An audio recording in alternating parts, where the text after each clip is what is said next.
Hey, this is Ben Guzman from Stunning Promotions. I'm here representing Fvckin Bad.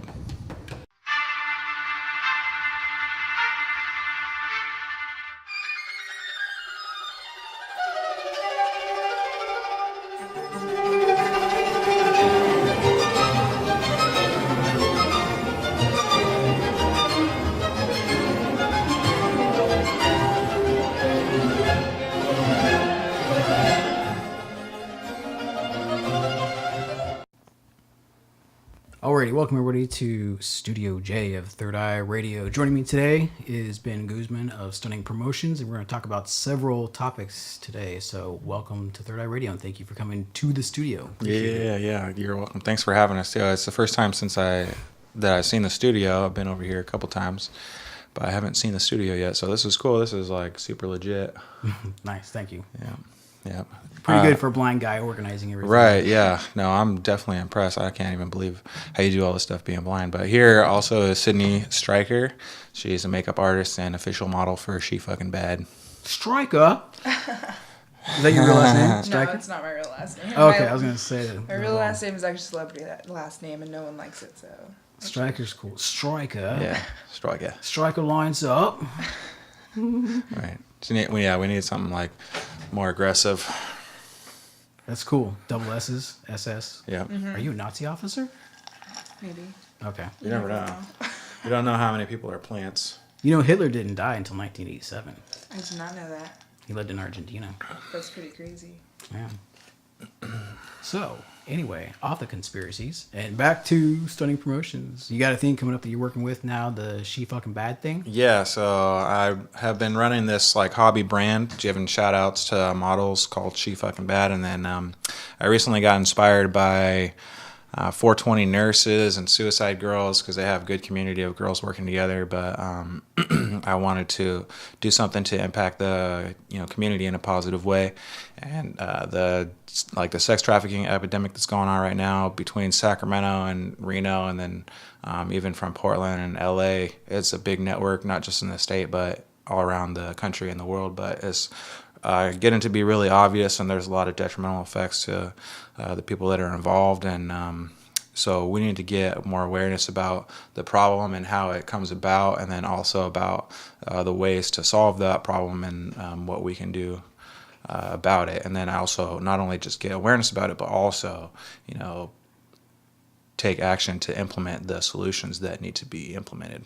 It's really cool too. I was thinking about it, the whole model thing, and for me personally, I always had a problem with the sexual exploitation of women in general. So, but then to turn it around, how you have to do this spread awareness of sex trafficking is awesome. Yeah, it's gonna definitely hit home with women, to help join and fight for the cause. So, I mean, I get in a lot of really good positive response already. So I think that it's really going to take off, and that's really my goal, is to spread it across the country and even around the world. I have a lot of models that are around the world that are interested in participating and helping out. So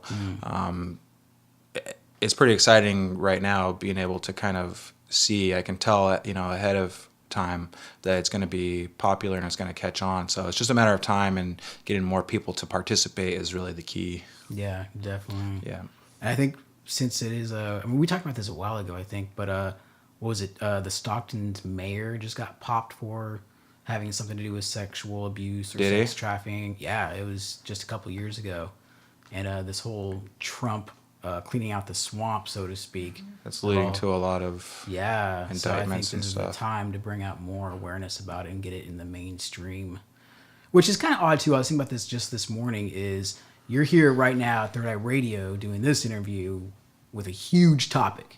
It's a huge issue, and why isn't anybody like KCRA3 covering it, or Good Day Sacramento covering it? Well, yeah, that's definitely a good question. But from what I see on the mainstream media, a lot of times that really pisses me off is that a girl will go missing or whatever, and they just pretend that they don't know what's going on, and it's like, girl disappears, blah blah blah, missing person. It's like, authorities aren't sure what's happened. It's like, what is going on. They damn well know. So they have kind of a way of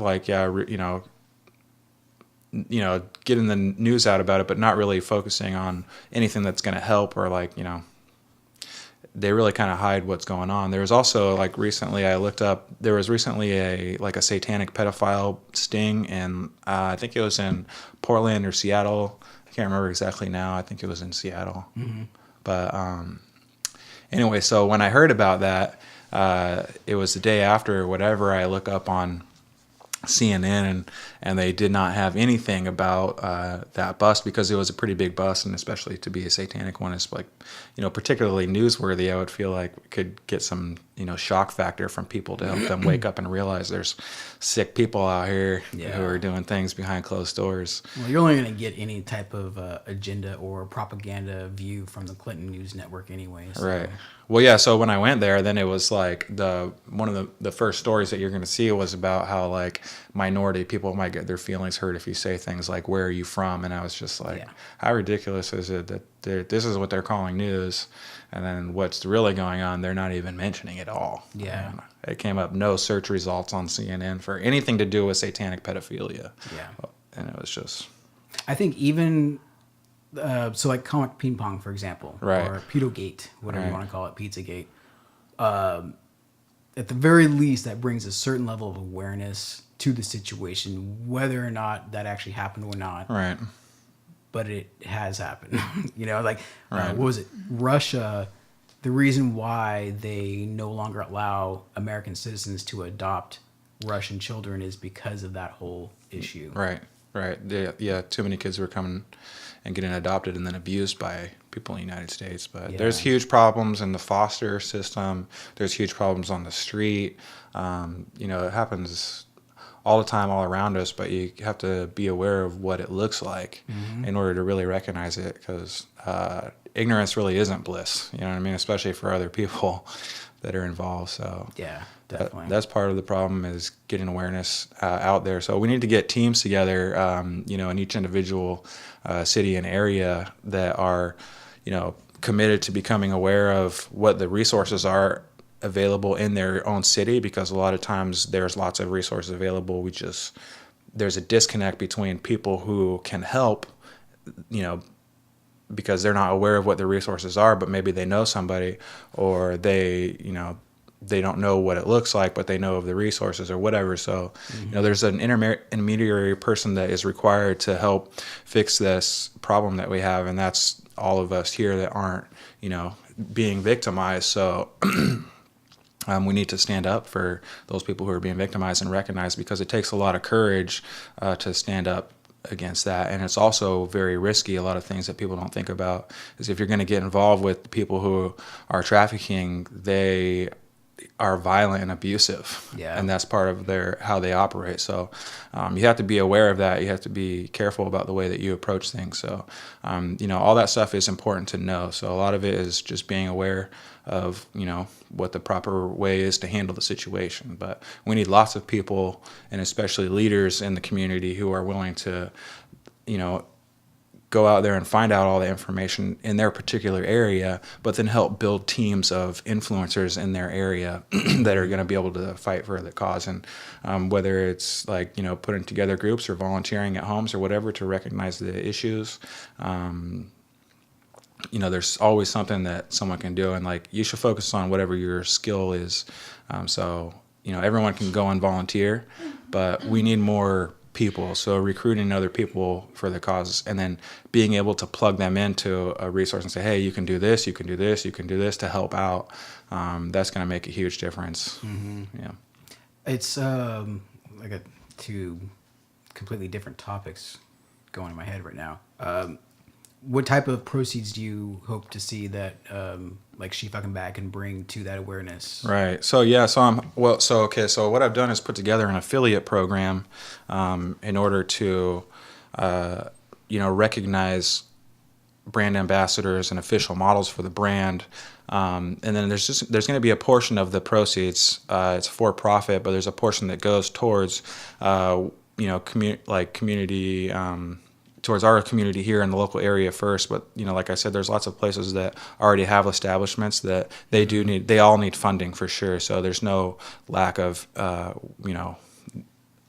places that need financial assistance, but there's also a lot of things that we're working on internally within our own network to put together positive living environments and stuff. So I'm not really sure exactly like any percentage, because I need to see how the brand is going to grow and then be able to allocate funds here and there for the growth of it, because you never know, as you grow a business, you incur more expenses and stuff like that. So hopefully lots of people are willing to volunteer to help out that way to keep costs low. But, you know, my idea is to really secure as much funds as I can by offering packages of products, including this sweatshirt that I'm wearing right here, and there's other products on the store from beanies and hats. So it is like a fashion line. There's new line that comes out for each season, but the idea is to get groups of people to recruit other people to purchase product, sell product,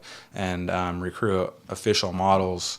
And then after that, we'll figure out where the money is going exactly and how much that is going to be required as we grow. Because there's a lot of things that I have in mind to help grow and to scale on a national level, but I really have no idea how much that stuff is going to cost. So it all depends. But yeah, the more, the best thing we can do is just get more and more help from people, whether they're volunteering or, purchasing product or selling product or referring other ambassadors. So anybody could sign up with you as an affiliate and sell anybody products? Anybody can, male or female, then they can, and whether you're a model or not, and you can earn commission for selling products or recruiting other people that buy product, buy and sell the products too. So there's not really any limitation to who can help out. That's the great thing. And then, you can also do your own part in your own community and do your own research and find out what needs to be done there, because we need more people who are aware of those things, whether you're, involved in buying or selling the products. We still need people that are, passionate about helping and wanting to spread the word. What do you think I don't know if you know this or not, because I sure as hell don't, but the process of a woman that has somehow managed to make it past the 12-year-old mark of sexual trafficking into prostitution or whatever. What is, like, especially if they don't have a birth certificate or a name, they got adopted or whatever, like we're saying, from Russia. Right. Then they come over here and then get out of the game, so to speak. What are their resources currently? That's a really tough thing, because if they are able to get out, they're scared to death that they're going to get found again, because if they do that, they very well may likely get killed because they have so much information. But they need to get connected with a women's shelter or something, because what happens when they go through that process of being trafficked, they're going to have a lot of suffer from a lot of mental stress, anxiety, and depression, and all kinds of stuff. So who knows what they're going to come out like in terms of their mental health. So it takes a lot of one-on-one, working with someone and counselors and therapy and stuff like that. But the most important thing is they need to get into a safe environment, away from everyone that they knew and have known, because that network of people that traffic girls, they're not stupid. You know what I mean? They're organized crime syndicates, whether it's through gangs or just private networks or whatever. Police. Right. And so when you're a victim of that, you don't know who that's not on your team, that's not there to help you. Right. And that's part of the way that they get involved with that too. But even when you're trying to get out, or if you try to get out or whatever, that everyone that is probably not on your side. So you need to completely disconnect from all of your, the people that and that's really a major thing, because a lot of those people too are part of the reason that you're stuck in that, because they kind of have you in a box in your mind and have a control over you, and they'll try to influence you in a particular way, and you don't, you think you could trust this person, but in reality they're influencing you. Well, especially when you're not growing up, but when you're in an environment when everybody essentially are hustlers and in some form of crime, and the people that you are seeing will also be those corrupt police officers. Right. So you've got both aspects of your personal life and then the authority life that you can't go to either, because from your experience you can't trust them because they're corrupt as well. So where do you go? They're either in on it and corrupt, but a lot of times you'll see a girl will not want to turn in her boyfriend or her pimp because she's going to get busted.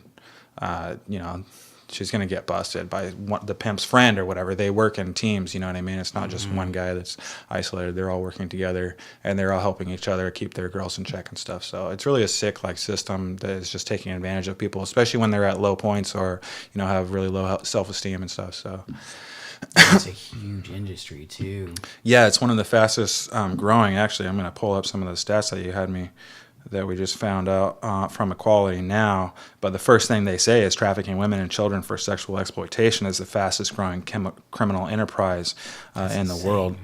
Well, the reason why is because when, like a lot of gangs will peddle drugs, but like once someone consumes a drug, then it's gone. They need another one, and so you buy it, and then now you don't have the product. Well, with women or children or even young men or whatever, whoever they're trafficking, they have that product over and over again. It never goes away. So the investment to get that one product pays off a lot more in the end. So they're recognizing how lucrative that is, and that's why that it's growing so much. Yeah.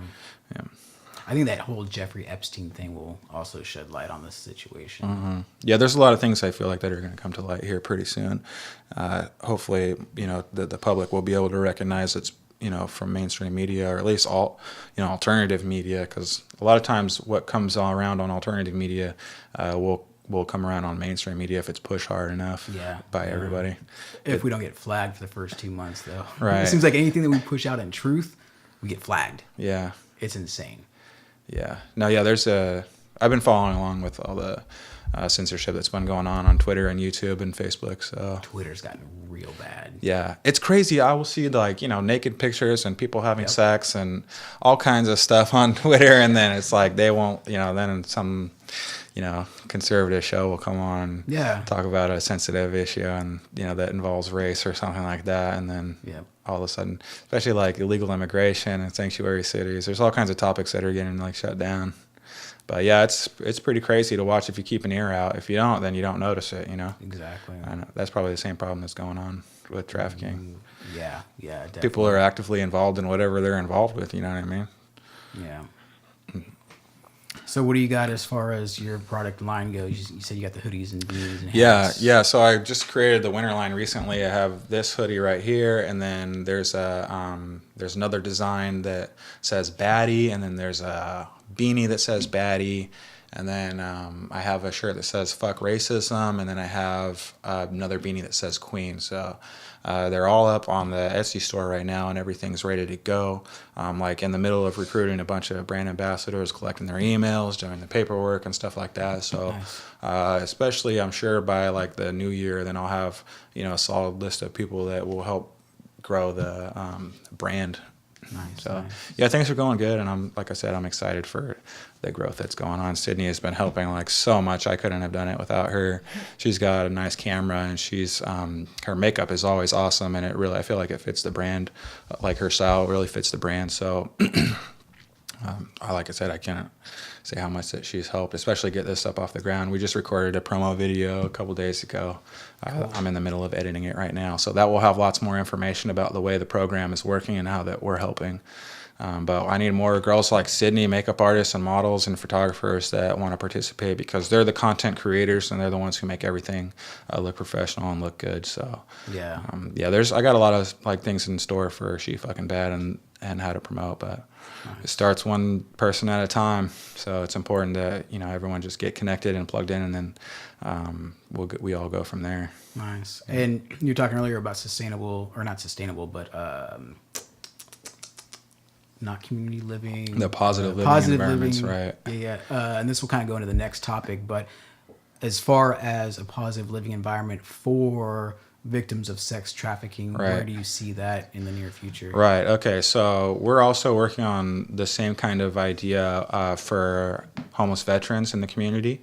So we already have a lot of groundwork done, and we're working with you know, people and organizations that have been around for a long time doing positive living environments. It's not like you know, that's a concept that's been around, and it's been proven to be the most effective way to help battle, you know, homelessness and sex trafficking and all that, is because you have to. It's just paramount paramount to have a place where they can go and be safe from anyone else and receive counsel from people who are like involved in the same kind of experiences, because they will relate. So like it's been proven with veterans and abused women and stuff, they need to be around those people in order to feel comfortable expressing themselves, because a lot of times there's a lot of shame involved in being homeless or being trafficked, so that it really closes you off, and you kind of will create a different personality for yourself to break away from that and distance yourself from, and then you can't connect with people and stuff like that. So it creates a lot of social problems when there's girls out there that are suffering from abuse, whether it's trafficked or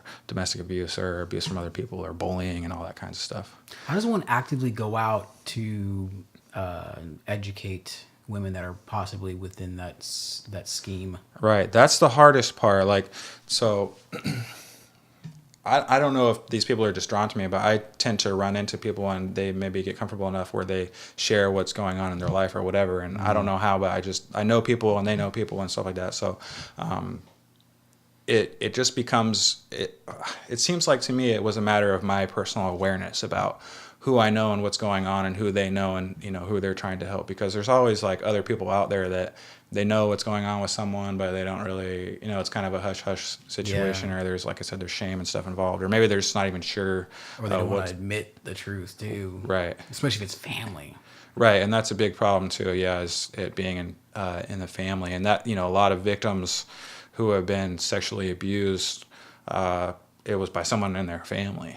So yeah, that's a hard thing that we have to struggle with within ourselves and with our own communities, is that we and really you don't have to think that hard about it. We are victimizing each other.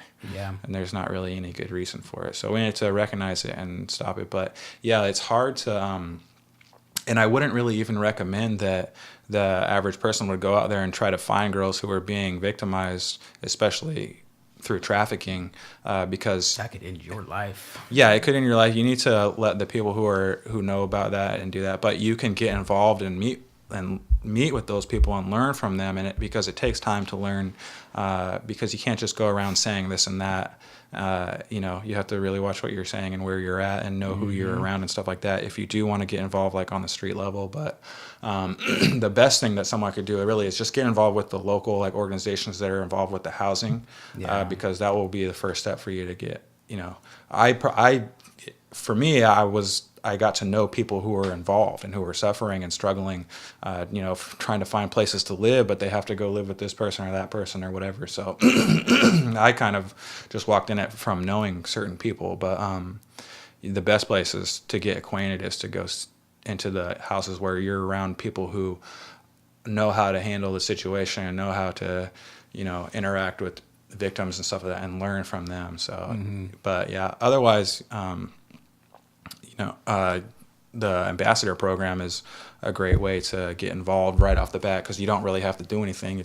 It goes through Etsy and you get a code. So, money is really needed. There's just no getting around that. So as much as I want to just spread awareness and everyone wants to participate, what's really going to make a lot of change is having the funds to get living environments together or to support those that are already involved. So like getting involved in fundraising in the local area and stuff like that. Like I said, getting people who are bold enough to become leaders in their community and have the commitment to get involved with, key people in the community that are involved in the city or local business owners and stuff like that. It's all really important to help spreading the awareness and creating resources for yourself to be able to help other people, because we are all only one person. So like I can only do so much by myself, and you know what I mean? You can only do so much by yourself, but we can all work together, and that's what works best. But like I said, if you do what you're good at, focus on that, and then get other people to do what they're good at and focus on that. So it's not really the best idea to come in and be like, oh, I want to find these girls and save them. Right. That's noble, of course, but we have to be smart about the way that we do it. That's a movie clip. Right. And and it takes time. There's no doubt about it. That it takes time to make an impact. You know what I mean? Time and money for sure. And speaking of helping each other, you are also working with aged homeless vets. Do you want to talk about that? Yeah, America's Homeless Veterans. So like I said, we're putting together positive living environments for America's homeless veterans. There's tons of benefits. Ageless? Yeah. That was retarded. American homeless vets. Sorry. Well, I think you were saying AH. AH vets. I don't want to go by AH vets. Whatever. But yeah, that we're making a lot of good progress there. We have been recently recording some videos with Kevin Beck, who is an awesome like videographer. He's local too, huh? Yeah. I'm not sure like his entire background, but I actually have some of my like personal family friends from a long time ago that when I started sharing that when working with Kevin Beck, they're like, oh yeah, I know that guy. He's awesome. So I guess he's been around too, and even with people that I knew before. But Nice. But yeah, so we're doing a lot of recording for America's Homeless Veterans and a project like a movie project or a film project that we're working on called Boat Flipper. Alan Helmer will get boats for really cheap, and then he fixes them up, renovates them, and then puts new technology in them. But also we're working with like, and we have like a little like Sea Breeze, like a classic Sea Breeze boat. It's like a nice boat. You wouldn't live on it. But we have like yachts and stuff, like big boats, 30-foot boats that people would live on. So a major problem that we have here in Sacramento is affordable housing, like Sacramento and Bay Area. Yeah, no doubt. So like houseboats and like campers and trailers. And this kind of goes back to your question, like what kind of positive living environments are we like talking about? Affordable housing is a major problem. And like it's hard to get a nice big house. It's much more expensive for everyone involved to get like a nice big house to have a positive living, and that is also risky too because sometimes that can become like infiltrated. Yep. So you have to be careful. Like you need to keep things small. So like having like one or two people in a particular like boat or like in a camper or something like that is really like an effective way because those are already. They're ready for living already. So there's no sense in like, at least in my opinion, there's no sense in building a new place or like, You mean like to develop a land? For yeah. houses? There's already too many facilities that we have that just either aren't being used or that can be donated by other people that people can already live in. So we need to take advantage of that to create, affordable housing that's also respectable because there's like, sometimes I see it, the tiny homes are really popular, like the crate homes are popular, but it's like we already have things that are designed for people to live in. And those are actually legitimate houses where they can have an address somewhere. But, because of the expense of houses, traditional houses, that really kinds of puts it out of range for a lot of people financially. So if there's a boat that they could rent for a lot cheaper, then we get them involved in a housing or a work program or something like that. But sometimes people just need time to like, come back to reality and deal with their problems before they're really going to go out there and like become producers in society or anything because they've been victimized, whether they're homeless, just being homeless on the street or whatever, or being trafficked. So the boat flipper, how many temporary homes has he supplied for the aged? He's working on like 4 different boats right now. So there's another problem there. Like a lot of it boils down to money. So we are working on a regular basis, transporting boats and getting them from here to there because they need a lot of work done, whether it's like mechanic type work or upholstery type work or whatever. So a lot of effort goes into getting the products, finding out what's right, and then the time that it takes to work on there. But we're working with veterans to restore the boats already. There's like some cool ones I think you can check out. If you just search for Boat Flipper on Facebook or Instagram, then you can see the projects that we're working on. So there hasn't been any houses that are, like boats that are finished yet. But we're making a lot of progress on the boats that we have right now. So pretty soon, and then we have people already that need to the place to stay. So a lot of it just boils down to money, to be honest. Yep. There's a program in Colorado, I don't know if you're aware of it, but they basically give homes to homeless people as the first step into into society. That's what we need to do, because the veterans are a little bit harder because easier because it's not too much risk in going out there and talking to people and say, hey, I'm a veteran. Okay, so let me take you over here and we'll get you hooked up right here. And like, you're going to sleep on the street tonight. Well, we got a room for rent right over here for $10 or whatever. Like, this is just part of the program. So there's a lot of different ways to help, but it's easier to go out on the street and talk to a veteran than it is to find a girl who's being trafficked. Yeah, I bet so. Yeah, but Boat Flipper's going really good. It's really fun, so I'm looking forward to getting that out there too, because those like HGTV shows are really popular. So I think that Boat Flipper will be popular, and especially since it's we're out there helping people who need affordable housing or to house homeless veterans. it'll make a big difference. The more that we can scale up those, the affordable housing. But yeah, we get boats donated to us and stuff. So, but we're looking for like more vehicles and also like houses or anything that anyone can donate to America's Homeless Veterans makes a huge impact, or they can make a donation on What the are those website. container homes? Is that still big? Yeah. I think people are, going back and forth, bashing their head about where to put all these people, and they want to reuse, container. But it's like, if you want to reuse a container, you could do that, but you're gonna have to. Are we gonna put a bathroom in it or anything like that? Is it just a place to stay in, which is cool too, but at the same time, it's not really that great of a solution. We have better solutions. Yeah. It's like, how hard is it for you to go get a container? Because those are hard to transport. Than it is for you to go pick up a trailer that someone donated that already has facilities and a kitchen and a bed in it already, hook it up to your truck, and then take it down to a park or something like that, and get them hooked up. Because to live in a camper is only, if you want to put it in a trailer park, is like $500 a month. Oh, wow. So there's a lot of subsidies that you can get as a veteran, at least, that will pay that for you. You know what I mean? So what about the people that don't fall into any of those categories that have subsidies? What do they do? like just a regular homeless person or something. Like someone that just lost their job because they got sick, and then all of a sudden they lost their health coverage, and then because they're in the hospital for 3.5 days, blah blah blah blah blah. Right. So the best thing always is preventative. I know there's an organization. It's like in Citrus Heights or Orangeville or Carmichael or something here locally, and this is just one. And it's called Families on the Brink, or what? It's called Families on the Brink. Yeah. But that they raise money, and one point that the guy made when I was listening to his presentation was that a lot of times that people will find themselves homeless because they couldn't afford an $800 accident or something like that, and then that's just a huge, to be able to be stable and to be so close to being homeless, and then you have that one thing happen that really pushes you over the edge. That's one of the main things that we need to do, is make sure that those people don't end up going over the edge, that we prevent that from happening at first. But as far as I can see, to be honest, like, it's probably a lot harder for someone, just a regular person who is just really down on their fortunes, to get back out of it, unless they know someone, you know what I mean? Yeah.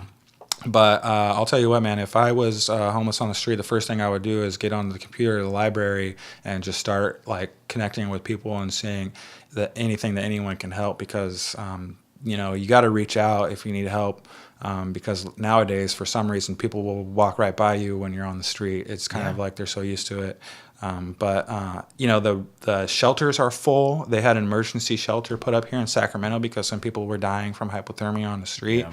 But it goes back around to having the positive living environments for people to go to. So really, it's like, hey, what are you going to do? Well, guess what? It's on us to make sure that we could take care, because it happens. It's just a fact of reality. There's a lot of people and a lot of things happen. So we can either try to prevent it from happening, and then if it does happen, they need a place where they can go to be safe. And that's just the bottom line, is that there's just not enough living environments for people, and the city will try, and it's like, okay, we're going to open all these, 300 beds or whatever. Well, I guess we can only afford to open 50, you know what I mean? Right. Well, it's costing us more money to have those people out on the streets. So it's really, when you look at it in economics, it's just as a good investment.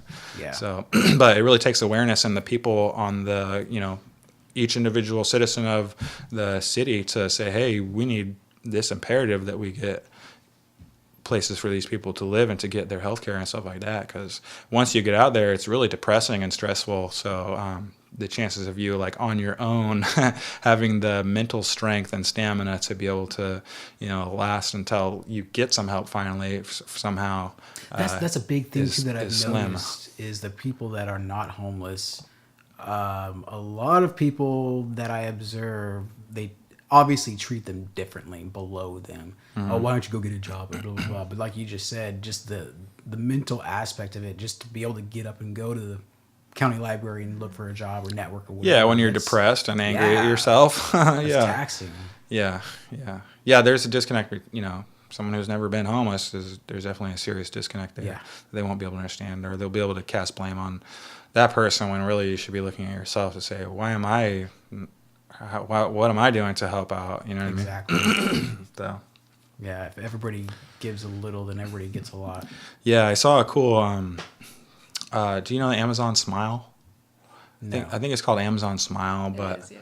is that where they deliver like the packages to you within like No, the an hour or Amazon. two? It's basically just if what you're buying is qualified for Amazon Smile, a portion of the money that you used to buy it with goes to a certain charity, and you can choose whatever charity you want it to go to. Do you know what percentage? It depends on each charity and each product, and it's normally like maybe 50 cents, but that all adds up for every purchase. That's all made on Amazon. There's millions a day. It all adds up eventually. Right. I saw another cool thing someone pointed out, and it was kind of like, it doesn't take anything special. It's just, nowadays Amazon will deliver like in a couple hours in a lot of like metropolitan places. So, the Prime or whatever. Yeah, they have like the drones and stuff that can deliver. Oh, they have drones that deliver? Yeah. Wow. I have only seen the people delivering, but... Speaking of Colorado, there's a town in Colorado where you're allowed to shoot them down. Is that right? Really? Yeah. If it's on your property, I'm sure. Yeah. Or above your property. Wow. They shoot them down. Yeah. Well, yeah. You don't want someone like spying on you over your property. That's crazy. There's no reason why you should let... Come on, boys, let's go get us a drone. Yeah. Yeah, but I saw a cool video, and like I said, it doesn't take anything special, but it just takes like... Sometimes it's just the awareness of like, oh yeah, I could do something so simple as this. Is like the guy was just showing, if you go up onto someone and you ask them, what do you need? What's something that you need? Well, someone will say, I need a sleeping bag, or I need some long johns, or like whatever. You could order it from Amazon Prime or Amazon right then and there and deliver it to the guy and just put a note for who it is. Mm-hmm. Go on your way and not have to, like, if you won't be late for your job or whatever, but there's no reason really that you should walk by this person and they need something and then you can't just get it for them right then and there. No. But it's there. The technology is there. It's just a matter of the awareness and people having the conscience to do it right then and there on the spot. Yeah. Yep. You were talking earlier about a benefit concert. You want to cover that? Yeah. So, okay. So, in Roseville, there's a venue called Station 102, and it's like relatively recently operating, but it's an old, the venue's been around for a long time. They've been up and down in success, but now It's old railroad junction station. Yeah, it's made out of a bunch of like rail cars that have been put together by the contractor. But I have special access to that place, so I really want to put together a benefit show, really a fundraiser for America's homeless veterans, because they're out there on the streets giving people the things that they need, from hygiene products to socks and all kinds of stuff. In the wintertime, it's especially harsh. So, You know what? Not to interrupt, but that's one other thing that people don't think about is those small little hygienic things that help. Right. Especially for women, like tampons. Tampons for women, for sure. Yeah. That's huge. Actually, that we definitely need a lot more of that kind of like activity going on. Is people just going out there and finding what do you need exactly, and then giving them to that person. Because like one thing that I noticed, like if you go to the food bank, they'll give you a bunch of food that like if you're homeless, like you're not gonna eat that food. To be honest, it's cans of tuna and pasta. There's a lot of cans, a lot of and stuff you have to cook. I've been to the food bank plenty of times, and what they give you, it will blow your mind. It doesn't really make sense. Yeah. If you have a kitchen at hand, then it's not. Then it's okay. Like they give you like decent stuff. Like okay, you're not gonna like bigger can't be choosier, but like it's not bad. You could get by on it if you have a kitchen and can opener and stuff like that. But like if you're just out there and like a lot of people are just out on the street homeless, or they're living in their car or whatever, they don't have a kitchen. They don't have access to. I don't want to munch on stuff dry to top cook ramen again. Thank you. Right. Right. Exactly. Yeah. That's insane. There's no reason for that. You know what I mean? It's like we're out there going to try to help these people out and give them food, and then we give them food that they can't even really. Or that it's just extremely inconvenient to use, then what is the point? Like, that's not really compassion. But. Yeah, if you're willing to donate a couple like single burner stoves with the food, then it's crazy. Right, yeah, you need the propane and the single burner stove, and then that's going to get ripped off, I guarantee it, and someone's going to sell it or whatever. So it's just really unfortunate. I get really sad when I see homeless people getting ripped off from other homeless people.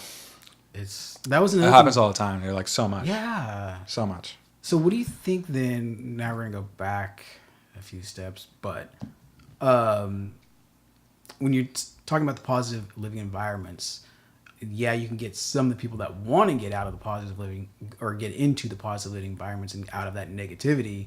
But then what about the remaining people that just don't give a fuck? They have been conditioned by the street. You know what I mean? Like it's probably 99% of the people, they're not bad people, but when you're when you're out there on the street and you have to survive, you're forced to steal things from other people and stuff like that. So it's really, it's not because they're bad people, you know what I mean? Nobody wants to have to steal something so that they could eat or whatever, but it's really survival instinct. Yeah.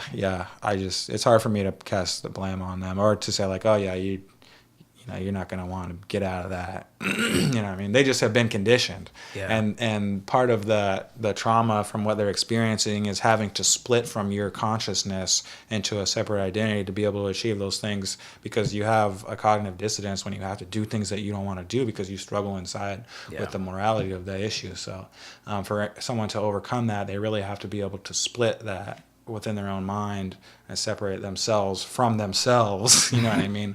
So, but that's where I feel like a lot of the, I'm not a psychologist, but I feel like that's where a lot of the mental health issues come in, where people are forced to make a conscious decision against what they actually believe, because it ends up splitting your personality between yourself, and it's hard for you to reconcile that, and it will lead to you making decisions that you don't want to make because you have to survive. Yeah, I don't know if you know a guy named Bruce Lipton. He did a bunch of research back in the 60s or mid to late 70s on cell research. And basically he discovered that cells are a product of the environment, not the other way around. So the same thing goes for us in life. We are surrounded by who we want to be surrounded by, basically. Right. So when you've got, I don't even know where I was going with that, but it was a big point. When you got the people that are, stuck in that situation, then the conscious will build this wall up and, like you said, split off. So the outer shell of the person can operate within that environment. And then how do you get back to your inner self? So how do you reach people like that? How do you break that wall? Well, I was just having that conversation with Albania this morning, and she's helping with Bow Flipper, is that, you have to give them just like unrelenting acceptance in order to reach them. You can't create any walls and barriers or division and stuff. You have to be, and that's just being loving, really, is the answer. We have to love each other, but that's part of it, is just really being accepting. But part of that also is understanding the severity of what people have suffered through sometimes. Even if you haven't yourself, if you can understand that will help you a lot of times reaching other people and connecting with other people, because you never know what someone is going through, you know what I mean? Exactly. But if you can, I don't know, sometimes people will have a sense about each other, you know what I mean? That it's kind of like a sixth sense between our own organic beings, you know what I mean? We can sense things between each other. But so one conscious. Right, yeah.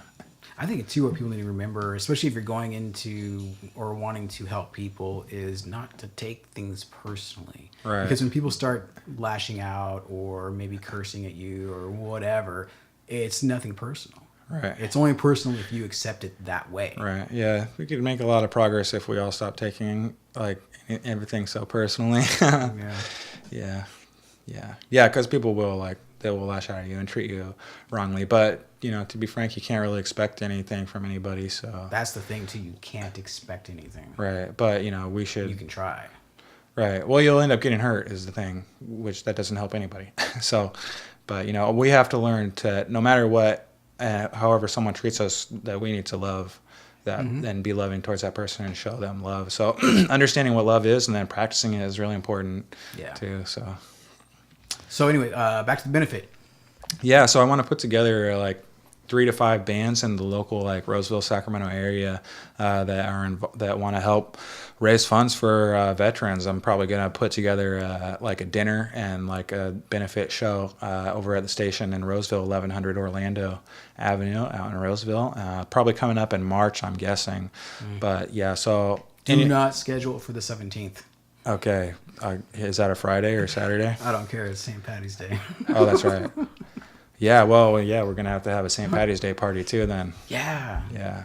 Yeah, we have control of the station, so like if there's any special events that we want to do, we can spearhead, Nice. Any events. But I've been letting the promoters kind of do their thing because it's a lot of work to put together shows. But the promoters who are out there doing it, that's what they do, and they already have all the contacts and that kind of stuff to put together shows. So pretty soon, I'm also gonna like start using the independent promoters together as a team for the station, so that we can really get more awareness out for one particular event. Because right now, if one promoter's putting on a show, this other promoter's doing their other thing, and they got a show somewhere else too or whatever. So, but we have all promoters working with us now. It's time to that everything is running smoothly and steadily, and everyone is acquainted with each other and stuff. Now we can start putting our team together in a more structured manner and start hosting the events ourselves, because it's better that way anyway, because we have to pay out for our promoters, you know what I mean?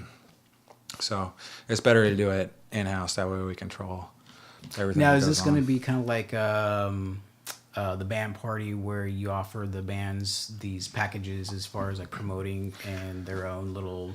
Right, the fundraiser for the bands. No, it's going to be different from the band party, because the band party was to raise money for the bands themselves, but this is to benefit America's homeless veterans. So I'll talk with Wade more about where that we want to put it, but we're really working towards getting the positive living environments together, or at least one. Wade is working on one right now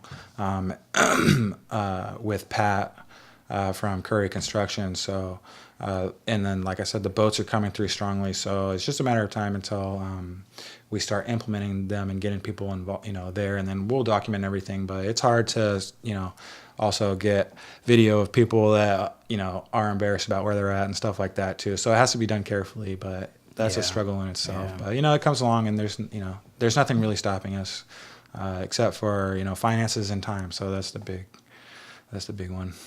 And besides the boats, are there any locations as far as physical, permanent locations that are available for positive living environments? I mean, they got them all over the city through other organizations right now. Yeah.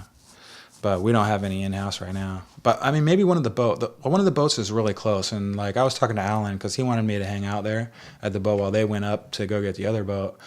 Because he was concerned about leaving it like in the water where it wasn't supposed to be. But and I was talking to him about it, and he's like, it's pretty much ready to go for someone to live in it, but we have to put it into place and then pay rent on it or whatever. So, you have to dock it somewhere. Yeah, you have to dock it somewhere. So, but Alan wants to get some land. He's been talking to some other people about getting land, and then you could just take the boat out to the land, keep it on a trailer or whatever, or post it up like I do at the marina or whatever, and live out there on some land.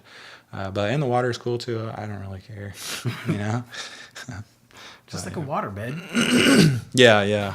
It would probably be fun, actually. I've heard that living on the boat and like on the river is pretty cool. Yeah. I love the river, man. I love to hang out at the river, so I probably wouldn't be that opposed to it. Yeah, I used to live on the North Coast, Mendocino Village area, and that was just... Mendocino? Yeah, I loved it there. Mm-hmm. That is a beautiful area. Mm-hmm. Those cliffs. Fucking awesome. I love cliffs. I don't know why. The Mendocino is by the coast, right? Yeah, right on the coast. Mendocino Village is right on the coast. And it's like, they have like some mountains over there? Yeah. Okay, I think I remember. Like Fort Bragg, Mendocino, what is it? I'm trying to think. I can't remember the other bit. Boonville.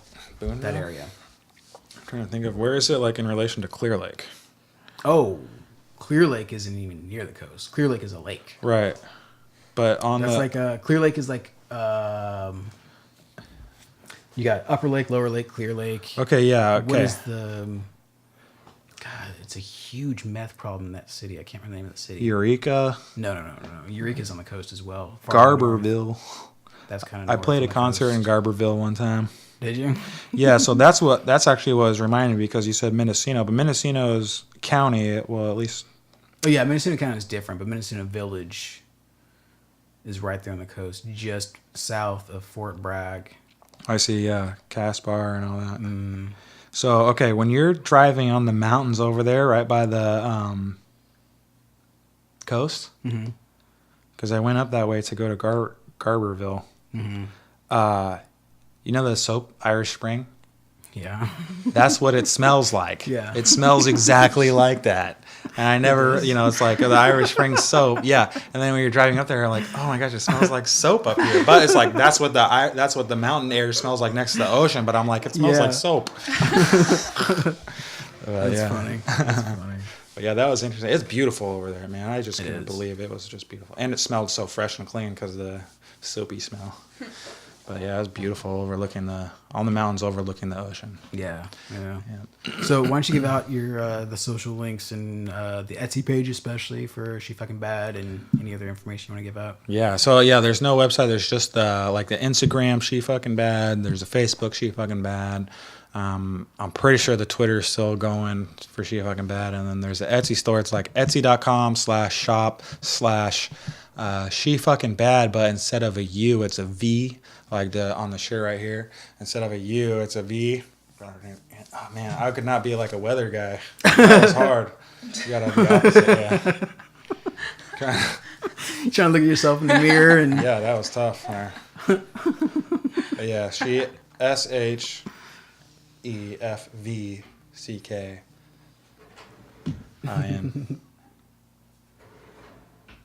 and we'll also include the links in the description too, Yeah, so we can just have people click on it. Cool. Yeah. So yeah, we're looking for what I'm really looking for is official models. I'm going to explain the program a little bit so it makes sense to anyone who's listening. There's 2 levels. You can be a brand ambassador where you don't have to like purchase anything, but you can get an Etsy link and earn commission for sales and recruit other official models or brand ambassadors, but you don't get paid for recruiting any brand ambassadors. But an official model is someone who purchases a package of products, and they will also receive weekly marketing training. And then there's all kinds of like marketing opportunities for official models. What comes in the packages that they purchase? They get their choice of like some clothing from that particular line from that season. So like if someone were to be an official model, they would get one headpiece. So I have like some hats and some beanies. So they can pick between a hat or a beanie. They can pick between like a sweatshirt or a t-shirt. There's a street sticker that is supposed to be like for putting out on the street to vandalize and then take picture of. But the reason why I have that is the inspiration for the brand originally was from like a gothic, punk, and gangster influence, especially like from like the 90s and 2000s. That's really like what I grew up on. But you know, I want to take that kind of the styles from those, you know, niches and genres and era, and incorporate them into the brand because it's just part of my own personal expression. But I also want to take that negative imagery and kind of turn it around, and just take the opportunity to do that too. Nice. Yeah. But yeah, so they'll get they'll get the products so that they can do photo shoots and take pictures and all that stuff however they want to, selfies and whatnot. But they'll also it's really valuable to get on the emailing list for marketing because I've been working with a lot of models in all kinds of different niches, from fashion to just like, you know, experimental and stuff like that. So I have a lot of like experience marketing models also, so there's going to be a lot of really good information in those training emails about how to promote yourself as a model, which will help your own personal brand and anyone else that you're promoting, but also will help our brand too. Cool. Awesome. Well, And there's also the automation for. Yeah. So yeah, it's like I didn't want to get too involved in explaining it, but I own a marketing company where I promote local businesses, and one of the main ways I do that is by using automation software on social media. So I think most people who are like, you know, savvy on social media can recognize that there's like bots out there like sending messages and liking and following and commenting and stuff. So I provide that service for local businesses, but I also have done that for models. And like, for example, one of the things I'll do with models is connect them with local photographers, local makeup artists, local fashion show people, and producers and promoters and other stuff like that. So interacting with people on social media that are involved in, you know, complementary niches is a really powerful way to network and to get yourself out there and to climb up the ranks in your own like community, because the more people that you work with, the more exposure that you get, you know, is all the better. But you yourself have skills that you need to develop with, you know, from your own personal, like, you know, whatever you're good at. You're not the best, you're not like the perfect, you know, model or perfect photographer or whatever. So getting out there and working with lots of people and working with better and better people is the way to go. Well, it's actually pretty easy to connect with those people through social media. So that's like a way that I provide service for local businesses and models, is to get them connecting with those people, because it is time consuming to find those people and to interact with them and get their attention. No doubt. Right. And it usually doesn't happen the first time time around. So a lot of it is a repeat exposure, by meaning like, you know, constantly commenting and posting on certain people's, you know, accounts and interacting with them. It makes a huge impact, and that's basic like network marketing technique, to be frank, but it's a lot of things. It's some that most people don't apply.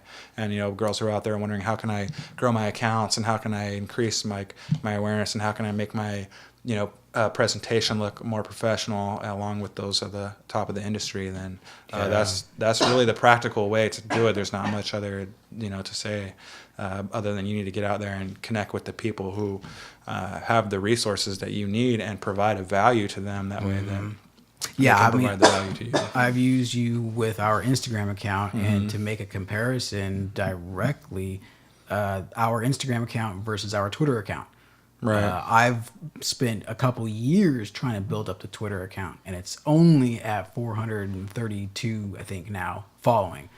Whereas the Instagram account, in less than 3 months? We just started it a couple months ago. Yeah, 4,500K right. 4,500 likes. 41 following. 41,062. They just did a purge where they deleted a bunch of like whatever fakey people and stuff like that. So, yeah, but here's a better thing though. When I go and do a little live update on Instagram, I get hundreds of interactions, which is nice. Like Twitter, a few. Facebook Live, a few. Right. So it works. It definitely works. Yeah, Instagram's big. Yeah, especially Instagram Live too. Yeah. My dog is adorable, so of course I had to make an Instagram for her, and she's already got over 5,000 followers. Yeah. Like, damn. Yeah, I'm promoting. It's crazy. Tansy the Red, if you want to check it out. Tansy _ red on Instagram.